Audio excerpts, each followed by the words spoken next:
Бул жактан кече мен WhatsApp'tan суроолор жөнөтпөдүм беле. Ошолорду бүгүн чыгарабыз. Булардын баары кинематика, скоросттар, бир багыттагы жана эки багыттагы жүрүштөр,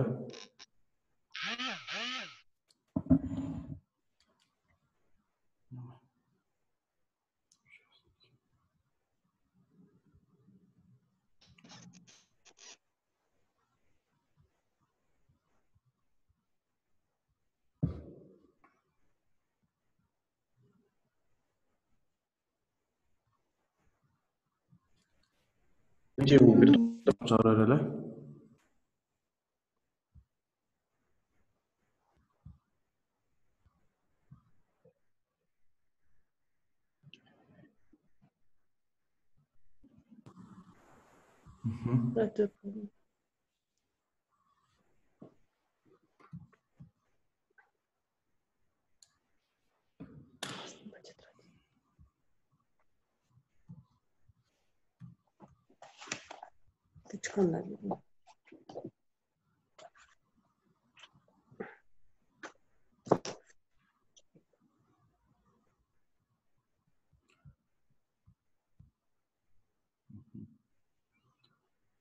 Бул жерде бизде айтып жатат, точка деген түз бир жакка жылып баратат дейт.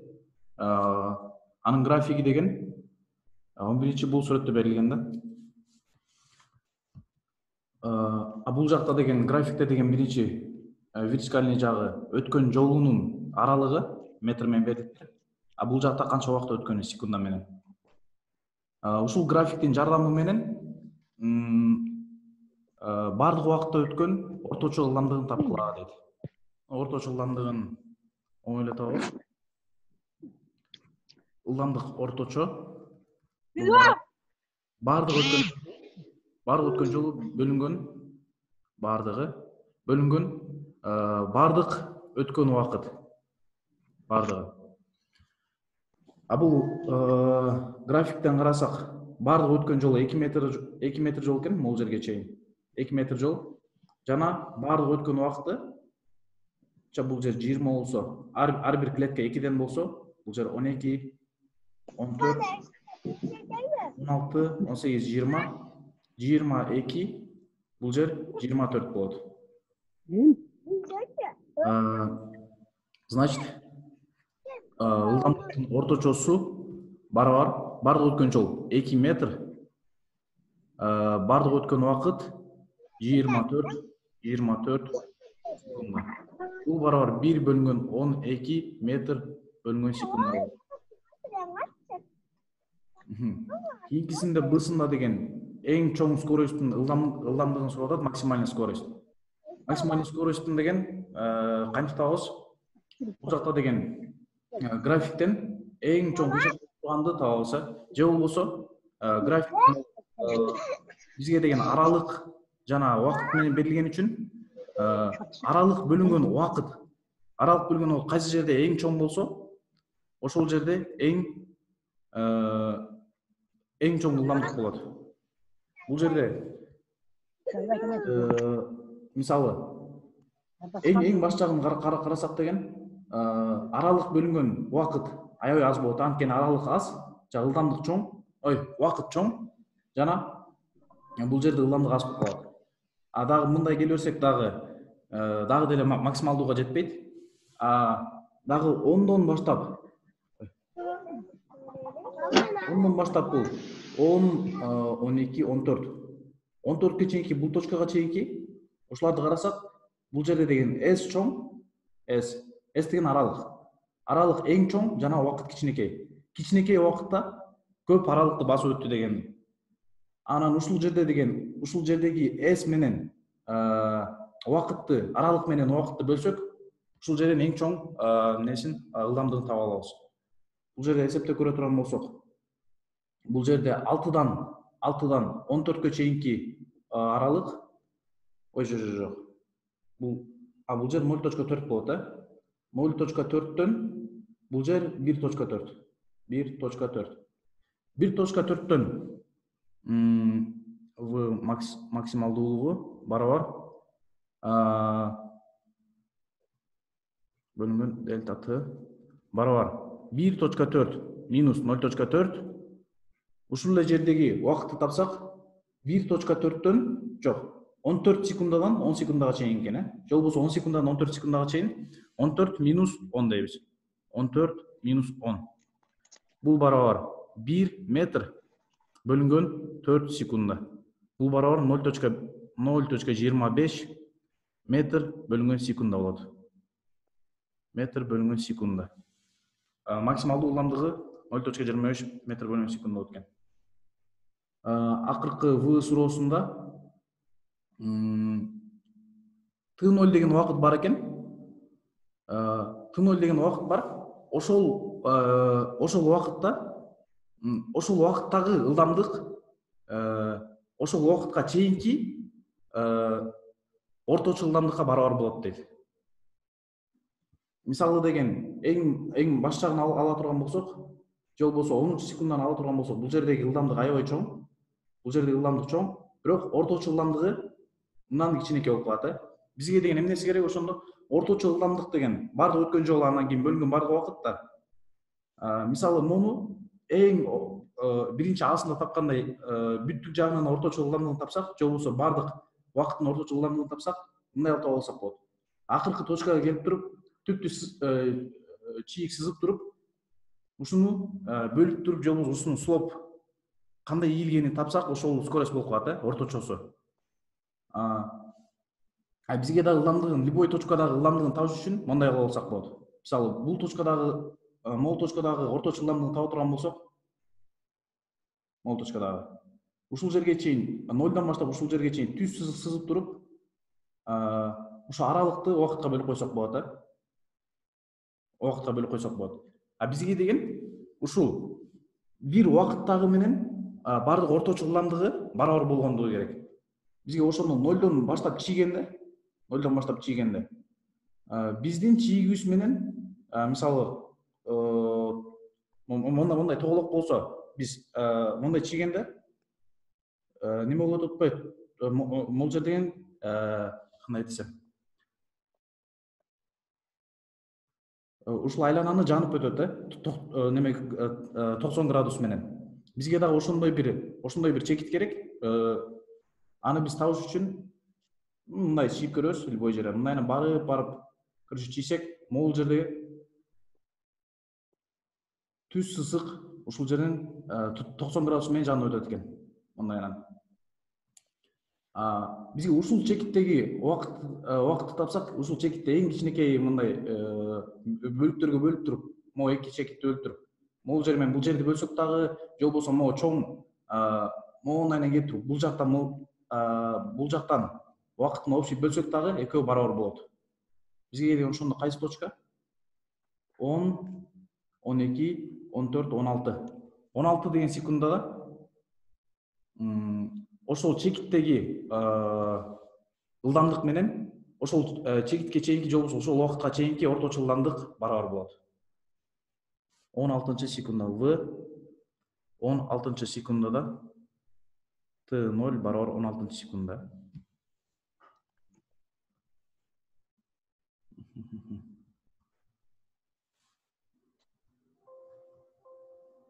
Опа. Эми кийинки суроо.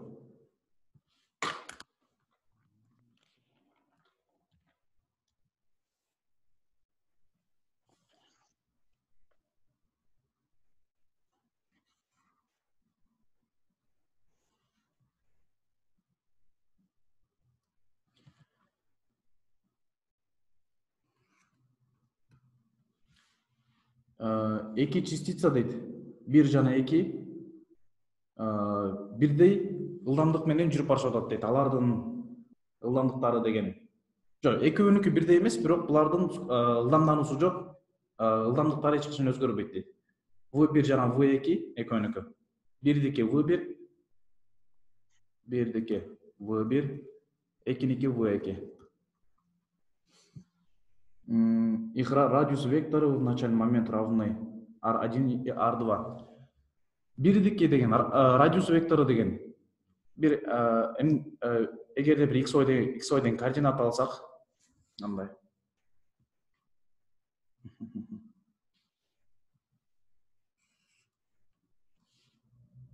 Y, x. А бул R1 деген мисалы могул жерде болушу мүмкүн. R1 0дон баштап моякта. R1. R2 деген мисалы бул жерде болушу мүмкүн. R2. Ушул ылдамдыктардын жана радиус векторлордун кандай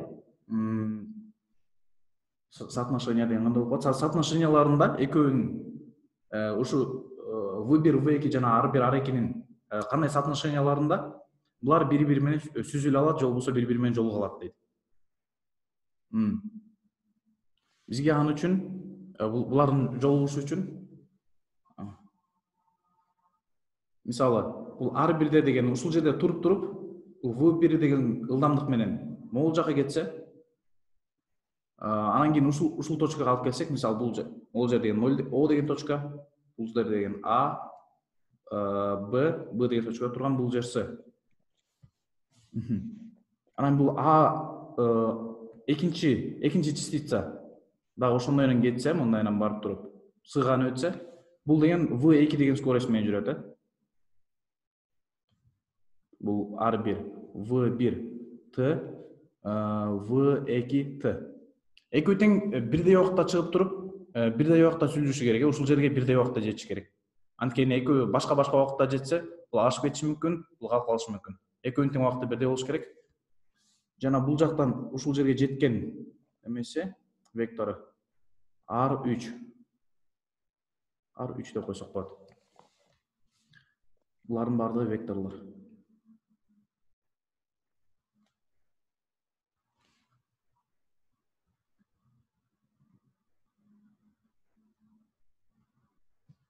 Неме кандай алсак болот? Бул R3 деген эмне? R3, ой.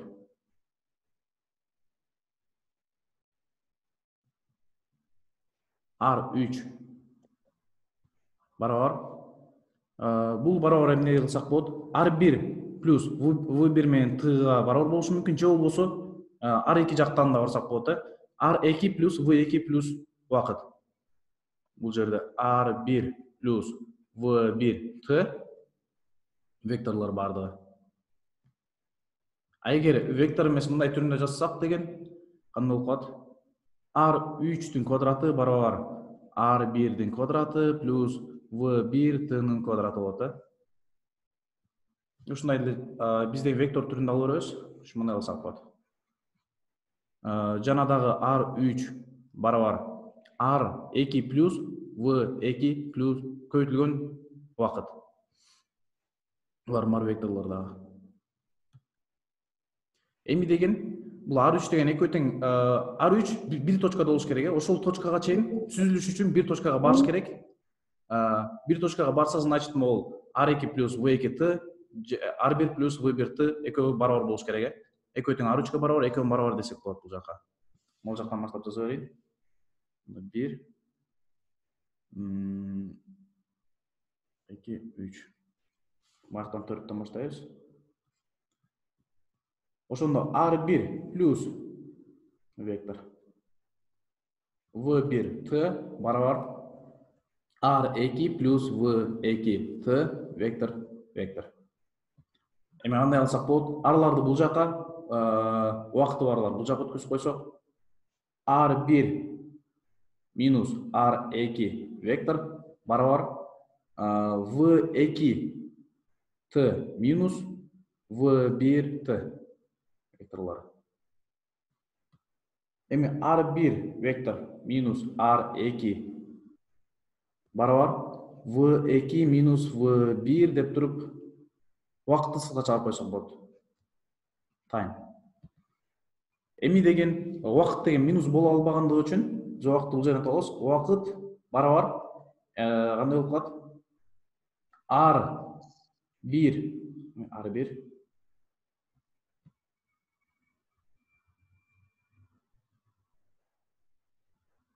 R1 минус R2-нин вектору убакыт минус болбогондугу үчүн биз эмне сыртына абсолют волюга же болбосо кыргызча жазып унутуп калдым. Короче, немеге киргизип коебуз, минус чалбаган нерсеге. Жана v2 минус v1 хоп убакыт. Эми деген ушул убакытты келип туруп кайра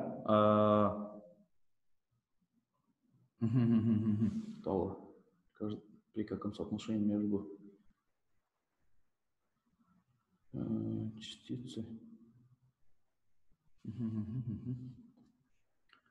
R2 BT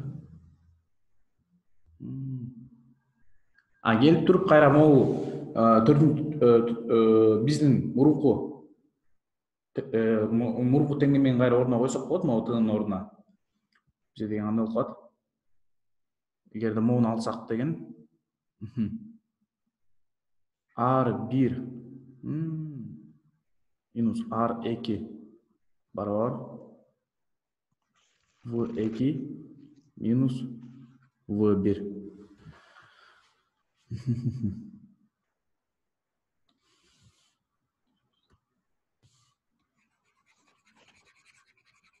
Бул графикти түшүнсөңүздөр керек, барыңыздар. Өчүрө берейин.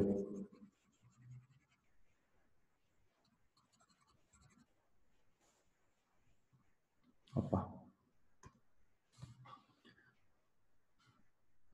Эми кайра могул теңдемеге койсок болот. Бул тыын алып барып турупчу. Биз убакытты табылдык да. Убакыт минус болбогондугу үчүн сыртына деген абсолют волю койдук. Экөөнө тең. Мисалы R1 R2'nin кичинекей болуп калса, бул жерде минус чыгып калышы мүмкүн.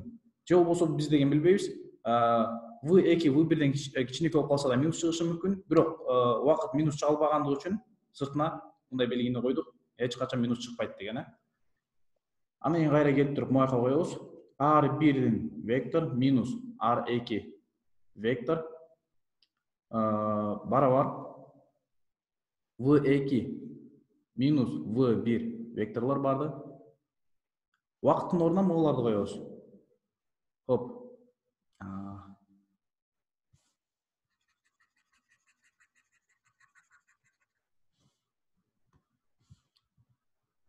Убакыттын ордуна мурункуларды коебуз. R1 минус R2'nin векторлору.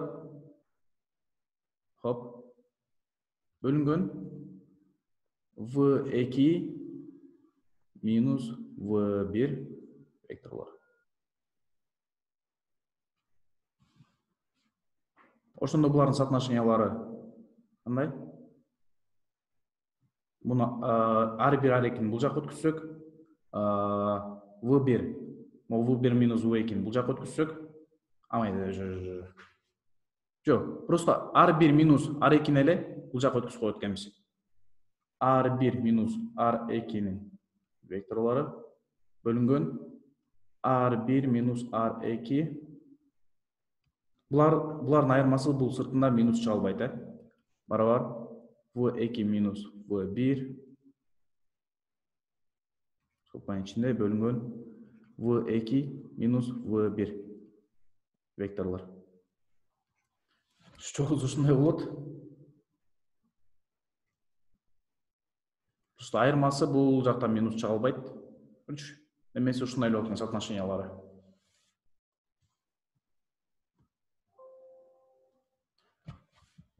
Bir точка 5, 1.6. 1.5 көбүнүздөргө түшүнүксүз болуп калса керек. Мен да өтө жакшы түшүнгөн жокмун, бирок соотношениялары ушундай эле болот. Мисалы, экөө деген кандай? Экөө деген могу V1 деген, мисалы, R1 кичинекейирээк болсо, R1 азыраак болсо, мисалы, бул жакта турса, анан тигиден бул жерде турса, могул жакта экөө жолугуш үчүн же болбосо экөө кагылышы үчүн V2 кичинекейирээк, жана V1 муякта V1 чоңураак болуш керек, Ушуларды V2 экөөнүн барабар кылып атып таба алсак ошо болот. Все рисунки. Ножницы.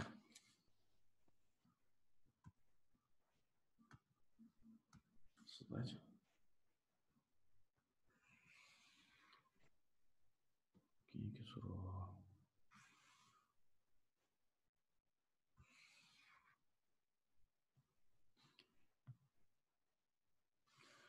Бул жакта деген абада учкан корабль бар дейт. Мындай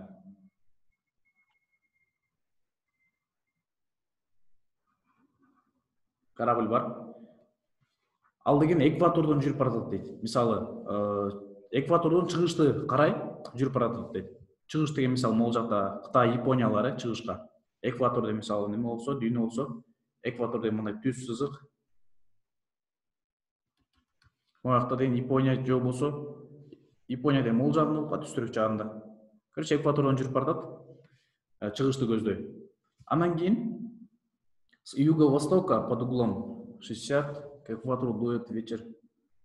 Короче, анан кийин түштүк чыгыш могул жактан болуп калат да. Экваторго 60 градус менен шамал болуп жатат дейт. Опа. Ошондо экваторго 60 градус болгондо могул жакка мындай алабыз. Бул деген фи деген биздин 60 градусубуз. Анан кийин шамал кандай келип атат? Мондайдан келип атат. Бул жер 60 жакшы болуп 45 болуп калды, бирок күч шамал ушундай келип атыптыр. Шамалдын деген ылдамдыгы V барабар 15 км/час. Километр бөлүнгөн саат. Саатта коелу. Анан кийин бизде деген өзүбүздүн корабль деген 30 км/саат менен кетип атат. 30 км/саат. V0 барабар. Ошондо биз эгерде биз неменин ичинде отурсак, кораблдын ичинде отурган болсок, бизге шамалдын ылдамдыгы кандай көрүнөт жана шамалдын бизге келип тийген бурчун тапкыла дейт. Эгер биз кораблдын ичинде отурган болсок, мисалы.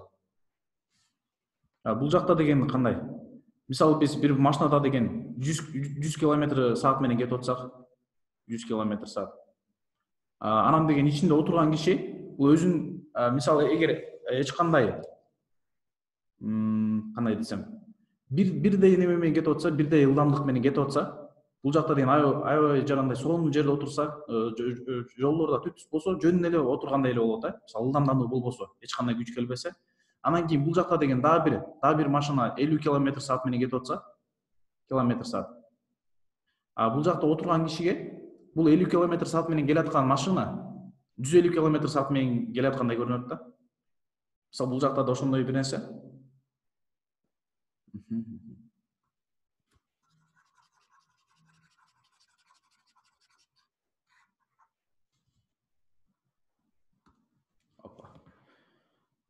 Эми деген биз шамалдын относительный ылдамдыгын табышыбыз керек. Аны табыш үчүн биз шамалдын ылдамдыгына бунун ылдамдыгын кошпошубуз керек. Аны жөн эле кошо албайбыз, просто кандай кылышыбыз керек? Шамалдын ылдамдыгынын эки компонентасы бар, мисалы бул жакта бурч болуп атпайбы? X анан Y деген компонентти чийсек, X, Y анан X, кичине кыйшагыраак болуп калды, кечирийсиңиздер. Мисалы деген бул биздин неменики деген түптүз мондайдан X компоненти менен кетип атса 30. Бизде деген шамал мондайдан X компонентага 60 градус менен мындайдан ылдамдык менен уруп атат, 60 градус. Биз ошондо деген шамалдын X компонентасына деген 30 км/саатты жөн эле кошуп койсок болот. Y компонентасына эч нерсе кошо албайсыз, вертикальныйга. Анткени Y компонентага мындан башка ылдамдык жок. Өзүнүн шамалдын ылдамдыгынан башка ылдамдык жок. Эми деген бунун ылдамдыгы 30 км/саат. V0 плюс V. Бунун деген XY компоненталардын кандай тапсак болот? Мисалы мондайдан кетип атса, бул 15 болсо, анан кийин мындай нерсе болсо, бул жак деген X болсо, бул жагы деген Y, могул жердеги бурч деген 60 экен. Могул жак деген синус 60 көбөйтүлгөн 15 болот, бул жак деген косинус 60 көбөйтүлгөн 15 болот, 15. Жакшы көрүнбөй калды. Косинус 60 көбөйтүлгөн 15. Эми деген биз x компонентасын кошобуз. Койсуңуз 60 көбөйтүлгөн 15. Бул 15 деген шамалдын скоросту. 15-ин ордуна v-ны да койсок болот. V көбөйтүлгөн койсуңуз 15, койсуңуз 60. Бул x компонентасы, x топологу, x компонент, y компонентасы. Бул жакта бир эле шамалдык эле бар. V көбөйтүлгөн синус 60. Бул жакта синус 60-тын немелерин билсеңиздер керек. Синус 60 барабар тамыр астында 3 бөлүнгөн 2. Неме болсо койсуңуз 60 болсо 1 бөлүнгөн 2 болот. Барабар 1 бөлүнгөн 2. Бул ошону баарын ордуна кое салсак, x компоненти барабар 30 км саат плюс 15 км саат койсуңуз 60 деген 1 бөлүнгөн 2 болот. 1 бөлүнгөн 2 барабар 37.5 болот. Километр саат. Y компонентасыныкы деген v 15, y-дыкы. Y-дын скорости болчу. Барабар 15 көбөйтүлгөн синус 60 деген тамыр астында 3 бөлүнгөн 2. Бул тамыр астында 3 бөлүнгөн 2 азыр.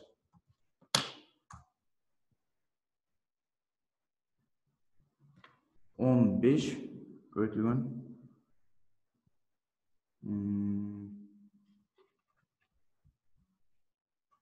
3-түн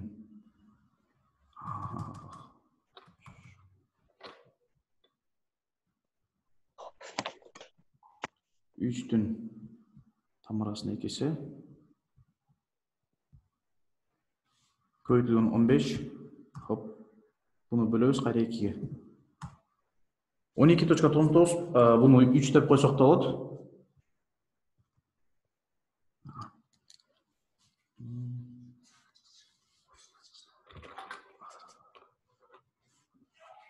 Барабар 13 км саат. Километр бөлүнгөн саат. Биз экөөнү тең таап алдык. Эми деген общий скоростун табыш үчүн x, y компонентасын таптык да. Эми общий скоростун табыш үчүн экөөнүн кайсы немедеги Пифагориан теоремасын колдонуп коебуз. 13-түн квадраты плюс канча? 37.5-тин квадраты, 5-тин квадраты барабар общий скоросттун квадраты. Же болбосо кандай эле радиус r квадрат барабар x квадрат плюс y квадрат деген нерсе. Бул экөөнүн квадраттарын кошсок.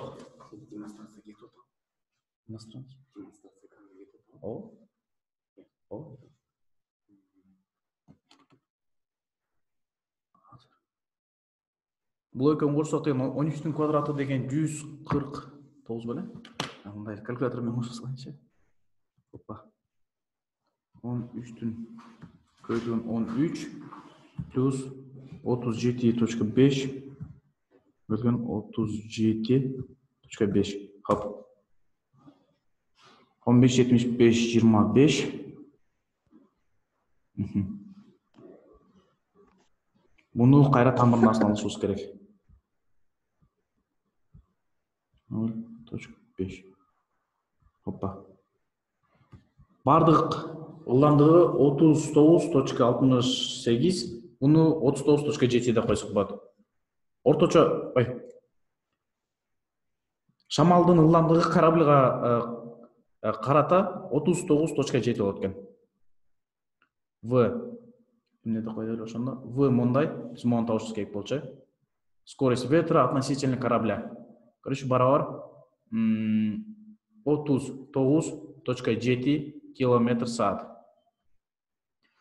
Биз деген эми могу фи деген уголду бул уголду уже оңой эле таап койсок болот. Анткени биз x, y компоненталарын билебиз да бардыгынча.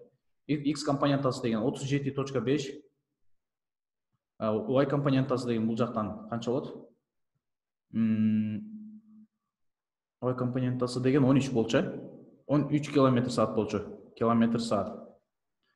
Эми деген 13 мояктан фи деген угол деген мо тета деп коелу. Жок, финин мындай экен.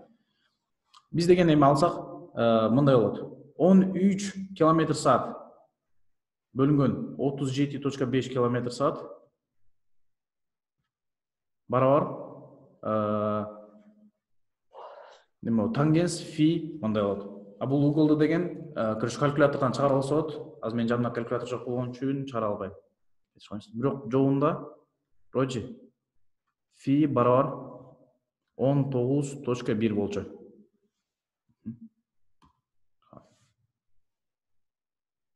Түшүнүктүү эле болсо керек, Короче, бул жакта деген биздин өткөнүбүз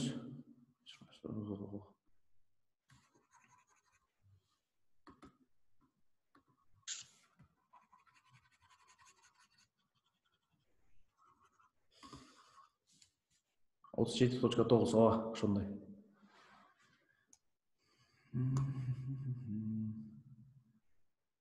Бул жакта биз баштан могу неменин системасына отурдук да, кораблдин системасына отуруп туруп, тиги шамалдын ылдамдыгын карадык. Короче, шамалдын ылдамдыгы кораблга карата 39.7 км/с болду. Могул бурчу деген 19.1 градустар вроде. Фи мындай барабар. Ошо. Эгер могул жактан суроолордон түшүнбөй калган болсоңуздар, бизе WhatsApp'tan өзүмө жазып жөнөтсөңүздөр болот, же болбосо азыр эле сурай берсеңиздер болот. Опа.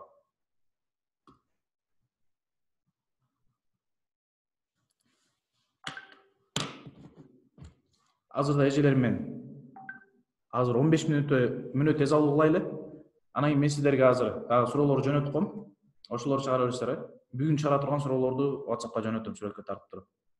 Айсиздер эже. Рахмат.